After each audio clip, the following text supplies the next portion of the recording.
Os destaques da semana entre os julgamentos do plenário do Supremo Tribunal Federal você confere aqui na TV Justiça. É o Plenárias que está começando.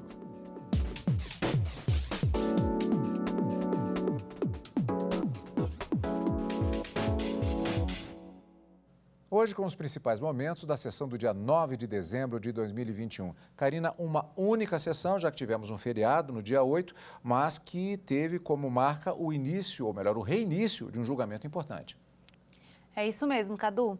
Nessa quinta-feira, os ministros do Supremo Tribunal Federal reiniciaram o julgamento da ação direta de inconstitucionalidade número 2946, em que o Procurador-Geral da República, o autor da ação, pretende discutir a constitucionalidade da transferência de cessão e permissão de prestação de serviços públicos sem prévia licitação.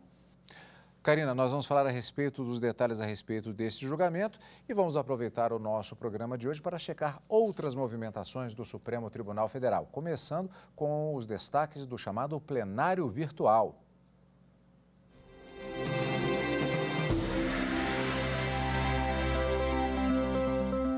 Por maioria, os ministros do STF consideraram inconstitucional uma lei do Estado de Mato Grosso que define o INPC como fator de reajuste de vencimentos dos servidores. O julgamento foi no plenário virtual da Corte. Na ação, o Procurador-Geral da República questionou a constitucionalidade da Lei 8.278 de 2004 do Estado de Mato Grosso, que definiu o Índice Nacional de Preços ao Consumidor, o INPC, como fator de reajuste de vencimentos dos servidores do Poder Executivo do Estado. Para a Procuradoria, a norma contraria o princípio constitucional da divisão funcional do poder, a autonomia dos estados e a proibição de vincular e equiparar espécies remuneratórias. Ao julgar a ação, o ministro relator Ricardo Lewandowski ressaltou que a jurisprudência do Supremo Tribunal Federal é no sentido de vedar a vinculação ou equiparação de quaisquer espécies de reajuste para o efeito de remuneração de pessoal do serviço público.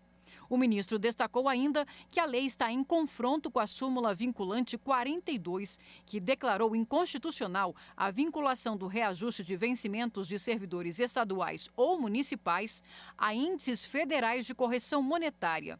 O voto do relator pela inconstitucionalidade da lei estadual foi seguido pela maioria do plenário. Em julgamento no plenário virtual, o Supremo declarou a inconstitucionalidade de norma do Rio Grande do Norte que permitia a revisão de decisões do Tribunal de Contas Estadual. Uma emenda à Constituição Potiguar de 2019 previa a possibilidade de sustar a eficácia de decisões liminares da Corte de Contas caso houvesse a aprovação de 2/3 dos deputados da Assembleia Legislativa. Na análise da ação ajuizada pela Associação dos Membros dos Tribunais de Contas do Brasil, todos os ministros do STF acompanharam a relatora, a ministra Rosa Weber. Para ela, a medida viola a autonomia da Corte de Contas. Além disso, a jurisprudência do STF também é clara no sentido de que é prerrogativa exclusiva dos tribunais de contas estaduais legislar sobre tema relacionado à respectiva organização e funcionamento. No caso, a emenda à Constituição Estadual foi de iniciativa parlamentar. O Supremo Tribunal Federal formou maioria para manter decisão que estendeu até março do ano que vem a proibição de despejos durante a pandemia da Covid-19. O voto do relator, ministro Luiz Roberto Barroso, para manter a decisão que estendeu a proibição de despejos durante a pandemia da Covid-19 até março de 2022 foi acompanhado por mais 5 magistrados: Dias Toffoli, Rosa Weber, Gilmar Mendes, Carmen Lúcia e Edson Fachin. Barroso argumentou que a medida é urgente, uma vez que, segundo dados da campanha Despejo Zero, mais de 120 famílias estão ameaçadas de serem retiradas de suas casas. A decisão de estender o prazo foi assinada por Barroso em uma ação apresentada pelo Partido Socialismo e Liberdade ao Supremo. Em junho, o ministro já havia concedido uma liminar para suspender até dezembro deste ano ordens ou medidas de desocupação. Agora, o ministro afirmou que, apesar de haver uma melhora no cenário, a pandemia ainda não acabou e o momento é cercado de incertezas. O ministro Ricardo Lewandowski discordou da maioria.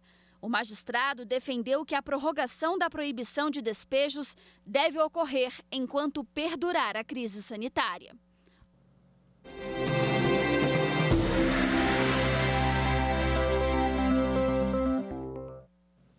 E hoje vamos conferir também destaque das turmas do Supremo Tribunal Federal. Os ministros da segunda turma, por maioria, decidiram que não cabe ao juiz federal Marcelo Bretas julgar processos contra o empresário Miguel Skin, relacionados à operação Fatura Exposta. É fatura mesmo o nome da operação. Skin é acusado de envolvimento em esquema de corrupção na saúde do Rio de Janeiro. Por maioria, os ministros da segunda turma do STF atenderam ao pedido da defesa do empresário Miguel Skin, investigado na Operação Ressonância, sobre possíveis crimes relacionados com o fornecimento de equipamentos médicos para o estado do Rio de Janeiro, praticados entre 1996 e 2017. A defesa do empresário alegou violação ao princípio do juiz natural, porque os processos foram remetidos diretamente para o juiz da 7ª Vara Federal, sem passar pela distribuição automática. O encaminhamento dos processos envolvendo o empresário Miguel Skin para a 7ª Vara Federal Criminal do Rio de Janeiro se deu por considerar que o caso teria conexão com outros processos que tramitam na mesma vara. As operações indicadas como conexas são as Calicut e Fratura Exposta, que investigam irregularidades nas secretarias de Obras e de Saúde e no Instituto Nacional de Traumatologia e Ortopedia, no Rio de Janeiro. Mas a maioria dos ministros entendeu que os casos investigados na Operação Ressonância, que envolve o empresário, não têm relação com as outras operações e, por isso, devem ser submetidos à distribuição automática na Justiça Federal do Rio de Janeiro e não remetidos automaticamente para a 7ª Vara Federal Criminal do Estado. A segunda turma também entendeu que caberá ao novo juízo validar ou não as decisões já determinadas pela 7ª Vara, considerada incompetente. Ainda sobre essa decisão, cabe esclarecer que o colegiado deliberou pela livre distribuição dos processos na própria Justiça Federal no Rio de Janeiro. Além disso, decidiu que cabe ao novo juiz que receber esses processos analisar se os atos dos inquéritos e das ações penais seguem valendo ou não, incluindo as condenações. Tem mais destaques, daqui a pouquinho você confere no Plenárias logo depois do intervalo.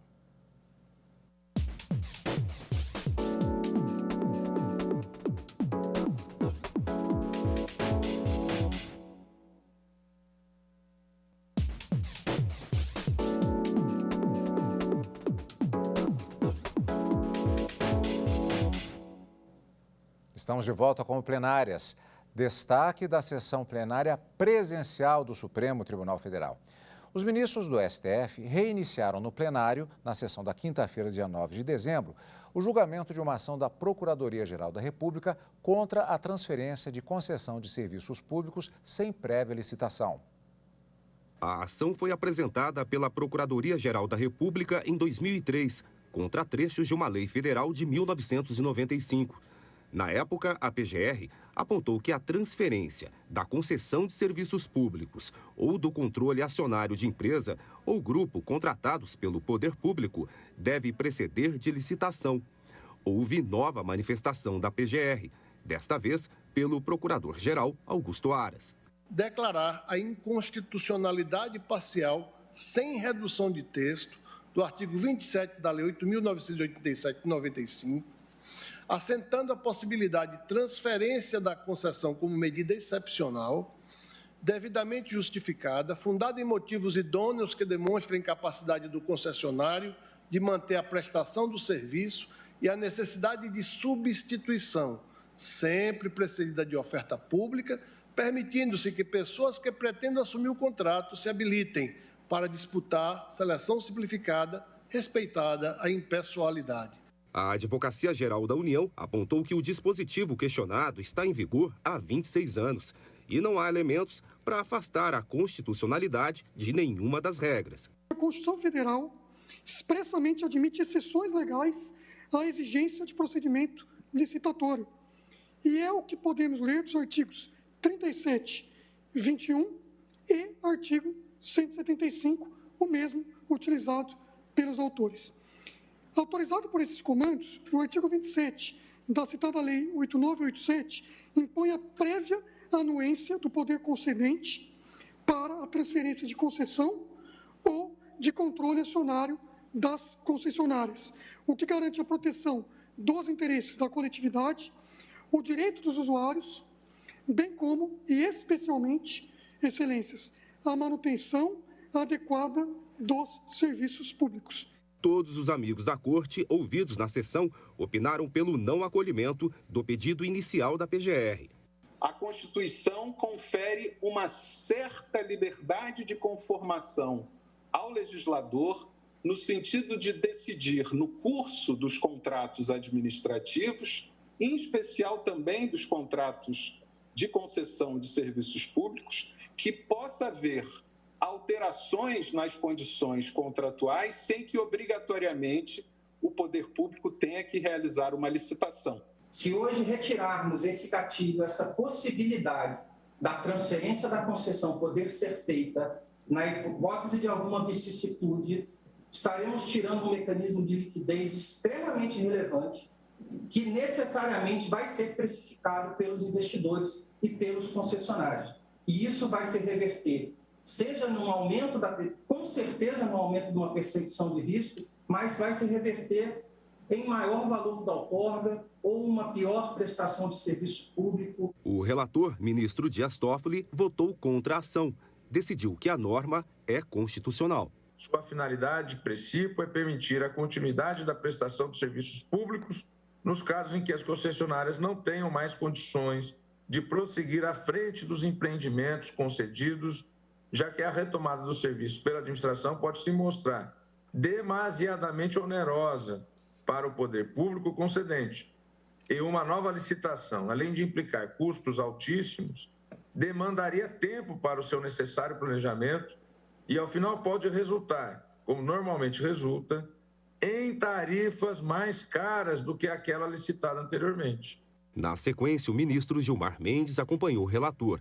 Reforçou que a norma é necessária para a execução dos contratos, que geralmente têm longa duração, e que impor medidas mais rígidas dificultaria o poder público em trocar as empresas que não têm condições de continuar o serviço. O ministro Nunes Marques também teve o mesmo entendimento, acompanhando o relator. A sessão foi suspensa e uma nova data será marcada.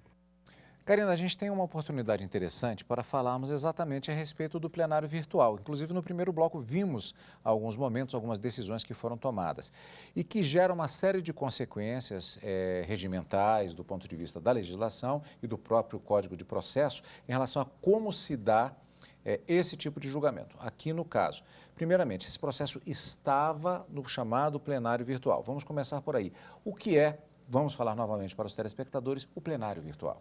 Então, Cadu, o plenário virtual, ele é um nome dado ao procedimento que os ministros seguem quando eles pautam um processo para julgamento e em um determinado período os ministros devem inserir o voto deles ali por escrito. No plenário virtual não acontece como acontece no plenário físico. No plenário virtual, os ministros não têm a oportunidade de debater como eles debatem no plenário físico. Não tem essa interação. Não é um plenário que acontece por videoconferência, por exemplo. Interessante essa questão, porque é aberta exatamente essa plataforma em que durante um determinado período de tempo eles vão se manifestando. E não há, então, uma troca de informações, de ideias, não há virtualmente na plataforma um momento, como vemos no plenário, em que o ministro pede a palavra para pedir esclarecimentos ou para manifestar, às vezes, até uma dúvida com relação a um ponto que está sendo apresentado no voto, seja do relator ou de outro ministro. Isso não existe no plenário virtual. É isso mesmo, Cadu. A troca de informação, ela existe. No entanto, o ministro e outro chegam a essa troca de informação através da leitura dos votos de um e de outro ministro. Eventualmente até conversando entre eles, isso pode acontecer, há uma liberdade nesse sentido. Mas ali, na plataforma digital, não há uma troca de mensagens, digamos assim, colocada oficialmente. Isso, não tem essa troca de mensagens oficial. Cada um dos ministros, como dissemos, escreve o voto e deposita, podemos dizer assim, deposita no ambiente específico lá no site do STF. A gente pode acompanhar as decisões no plenário virtual desses processos que estão pautados no plenário virtual. Karina, agora, essa situação específica que aconteceu nesse processo e em outro que temos acompanhado é quando há o chamado pedido de destaque. O que é isso exatamente e o que acontece na sequência? Eu já adianto um ponto, né? O processo vai para o plenário presencial, mas tem uma diferença em relação àquela fase em que o processo estava, caso tenham sido apresentados votos já durante o plenário virtual. O pedido de destaque é o pedido que um dos ministros que estão fazendo parte do julgamento entende que esse debate deveria ser ampliado, deveria ser feito ali fisicamente para que pudesse ter essa interação entre um ministro e outro, ouvir os argumentos, os fundamentos de um e de outro ministro. Principalmente quando é uma questão polêmica e começa a haver discordâncias entre o que está sendo apresentado nos votos dos ministros. Isso, inclusive, nesse processo, nessa ação direta de inconstitucionalidade que teve o reinício do julgamento na quinta-feira, veio do plenário virtual, como você disse, por um pedido de destaque do próprio relator que já havia votado. O ministro Gilmar Mendes depositou o voto dele e, com o voto dele, o ministro relator decidiu que deveria tirar da pauta virtual e discutir essa questão na pauta no plenário físico. E, em razão disso, ali a gente pode verificar que ele concluiu diferente o voto dele do que ele havia concluído inicialmente no plenário virtual. Aliás, uma curiosidade que nós estamos nessa fase em que nós estamos com a presença física dos ministros do plenário presencial, mas a possibilidade, inclusive, de sustentações orais ou de votos serem apresentados por meio de videoconferência, como foi o caso aqui, mas que não é o plenário virtual, uma situação diferente. Vou reforçar esse ponto, Karina. O voto do ministro Dias Toffoli, relator, quando no plenário virtual, ele foi num determinado sentido, pelo menos parcialmente. E ele modificou o voto, então, já. Eu queria que você retomasse desse ponto. Qual foi a diferença entre o voto virtual, chamemos assim, e o voto agora no plenário presencial, ainda que por videoconferência? Isso mesmo, Cadu. O ministro relator, Dias Toffoli, havia votado no sentido de declarar a inconstitucionalidade parcial de alguns desses dispositivos no que diz respeito à possibilidade, ele entendeu que era inconstitucional transferir um contrato de concessão e de permissão de prestação de serviços sem prévia licitação. Nesse ponto, ele havia decidido pela inconstitucionalidade. Depois de ter acesso ao voto do ministro Gilmar Mendes, o ministro relator Dias Toffoli alterou o voto dele e concluiu que essa norma, por alguns fundamentos, é constitucional. Dentre os fundamentos sustentados ali pelo ministro relator, tem a questão que, salvo melhor juízo, principal da imparcialidade dos processos de licitação. Por exemplo, uma empresa que participa de um processo de licitação, bastaria cumprir os requisitos previstos no edital, na lei, eventualmente, e ter a idoneidade que é necessária para todo o processo licitatório. Do ponto de vista do ministro, ter que poder transferir esse contrato em que uma pessoa física ou jurídica já ganhou, estabeleceu o contrato, muitas vezes já iniciou o contrato, que transferir esse contrato, tendo ainda a anuência do ente federativo, não precisaria transferir, exigir uma nova licitação para transferir esse contrato ou para que um novo contrato fosse firmado, causaria um grande dispêndio, um grande gasto para o poder público, além de talvez não ser possível garantir as mesmas tarifas ou menores do que já eram cobradas.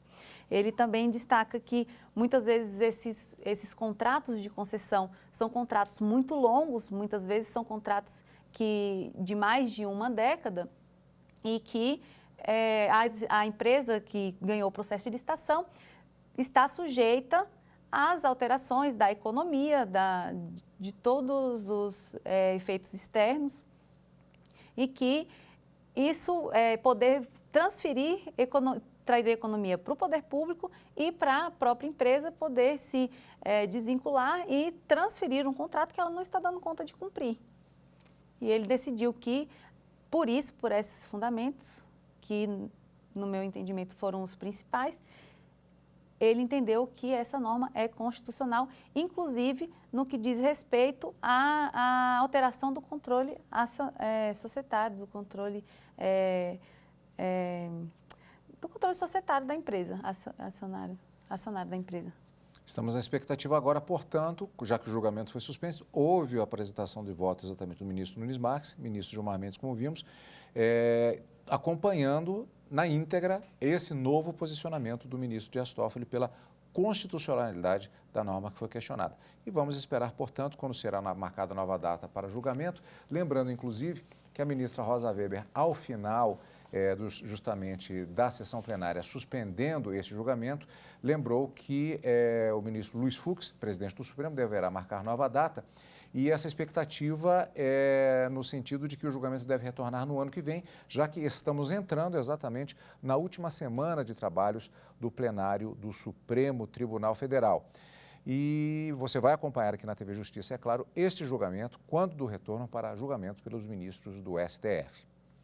E nesta sexta-feira, o Supremo Tribunal Federal realizou o seminário Por Estas e Por Outras, que debateu a justiça pelo olhar de mulheres.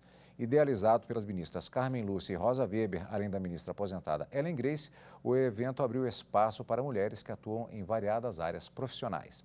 O seminário reuniu magistradas, empresárias e outras profissionais para discutir medidas que possam garantir a igualdade de gênero.